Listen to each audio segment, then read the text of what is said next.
खरं तर हा जो भाग आहे गेवराई तालुक्यातला आणि बीड जिल्ह्यातला, बीड जिल्ह्याच्या बाहेर किंवा मराठवाड्याच्या बाहेर जे बघतात ह्या भागाकडे दुष्काळी भाग म्हणून बघतात, पण वस्तुस्थिती तशी नाही. ह्या भागामध्ये सधनता आहे, पर्जन्यवृष्टी चांगली आहे, परंतु नियोजनामधला थोडासा अभाव आहे. आणि जेव्हा नभांगण फाउंडेशनच्या राजश्री देशपांडे ज्या कलावंत आहेत, त्यांनी सांगितलं की सर ह्या गावाची मागणी आली, आपण बघूयात का. आम्ही इथे आल्यानंतर पूर्ण परिसर मी 2 दिवस राहून फिरून बघितला.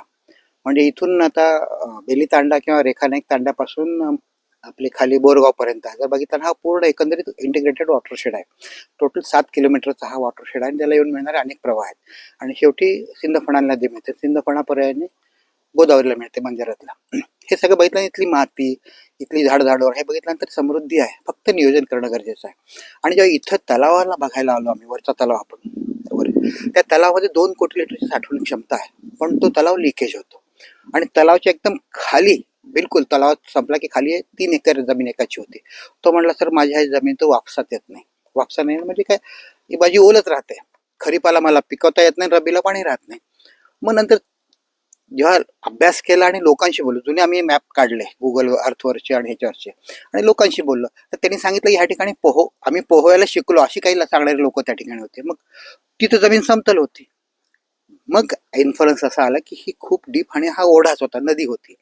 मग आम्ही सगळ्यांच्या सहकार्याने निश्चित निर्णय घेतला आणि काम करायचं. ह्याच्यातले 2 महत्वाचे होते. अर्धा भाग लोकांनी द्यायचा, समाजाने हिस्सा उचलला, तर अर्ध्या भागासाठी CSR साठी विनंती केली होती. मग त्यावेळेस नभांगण फाउंडेशननी, स्मिता पाटील फाउंडेशनच्या माध्यमातून थोडा पैसा उभा केला. आणि मग सरपंचांना आणि सगळ्या ग्रामस्थांना विनंती केली की तुमचा हिस्सा प्रत्येकाच्या जसं जसं काम त्याप्रमाणे ठरवूयात. आणि मग ते काम झालं. ह्याचा आमचा एकच उद्देश होता की इथून साधारणतः 300 कुटुंबापैकी 250 कुटुंब गाव सोडून ऊसासाठी मोजूर म्हणून जात होते. हे खूप विदारक दृश्य, वेदनादायी दृश्य होतं. आणि जाताना हे स्थलांतर काय एकदम इच्छेने होत नाही, अनिच्छेने स्थलांतर झालेलं आहे. मग हे रिव्हर्ट करण्यासाठी काय करता येईल, तर पाणी उपलब्ध करून देईल, त्यानंतर त्यांच्या स्वतःचे वे आउट सापडतात. आणि ते आम्हाला लक्षात आलं. मला वाटते 22 मेला आम्ही हे काम थांबवलं. म्हणजे एप्रिलला चालू केलं, मेच्या एंडला आमचं 5 जूनला काम थांबलं असावं. तर पहिल्या वर्षी पाऊस बरा झाला आणि पाणी थांबलं, विहिरीचं पाणी झपझप वाढलं, बोरवेल रिचार्ज झाले, कोरड्या पडल्या तर रिचार्ज झाल्या. तर एक उमेद आम्हाला जाणवली. आणि आज पाहतोय आम्ही त्याच्यानंतर, म्हणजे 2023, 24 आणि 25, बरोबर 2 वर्षांनी पाहतो, तर खूप चित्र आमूलाग्र बदललं. म्हणजे 300 एकर, 916 एकर पैकी 300 एकर जमीन सिंचनाखाली आली, 30% सिंचनाखाली आली. आणि आता मायग्रेशनचं प्रमाण बघितलं, 30% मायग्रेशन रिव्हर्ट झालं. म्हणजे 250 कुटुंबांपैकी 170 कुटुंब आता मायग्रेट होतात. आणि 70 कुटुंब रिव्हर्ट मायग्रेट झाले, तिथे जाऊन शेती करतात. आता माझ्या बाजूला असलेला हा मुकुंद आहे राठोड, त्याने स्वतःची पुण्यातली घरच्या गरजेमुळे तो आला आणि त्याला पर्याय सापडला पाण्यामुळे, तो लागला. असे अनेक ह्या ठिकाणी शेतकरी आहेत. आणि आता राहिलेलं आमचं टार्गेट आहे की 0 मायग्रेशन, इथून बाहेर आउट मायग्रेशन व्हायलाच नको.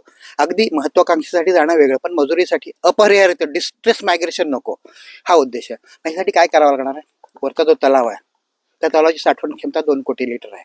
तो त्याच्यातून लिकेज आहे, ते वाहून जाणं कसं थांबवता येईल ते बघणं गरजेचं आहे. आणि समन्वय सिंचन पद्धतीनं ह्या 300 एकर 400 एकर जमिनीला प्रत्येकी 1 एकर जमिनीला सिंचन देता येऊ शकेल 3 पिकासाठी, असं नियोजन करतोय. म्हणून आज आपल्यासोबत वाल्मीचे जे इंजिनियर आले ते बघतायत. आणि आम्ही ह्या ठिकाणी रायझिंग मेन तलावावर करणार आहेत आणि फिजिबिलिटी पाहून त्याच्यानं प्रत्येकाच्या शेतापर्यंत ठिबकनी किंवा तुषारनी पाणी पोचावं असं नियोजन आहे. निधी जास्त लागणार आहे, सरकारकडून काही मदत मिळेल अशी आमची अपेक्षा आहे. जिल्हा नियोजन समितीच्या इनोव्हेटिव्ह फंडातून मिळालं तर ही सगळी तरुण मंडळी काहीतरी रचनात्मक मार्गाला लागतील, विधायक काम या ठिकाणी होऊ शकेल. हाच एकंदर ह्याच्या मागचा आमचा उद्देश होता.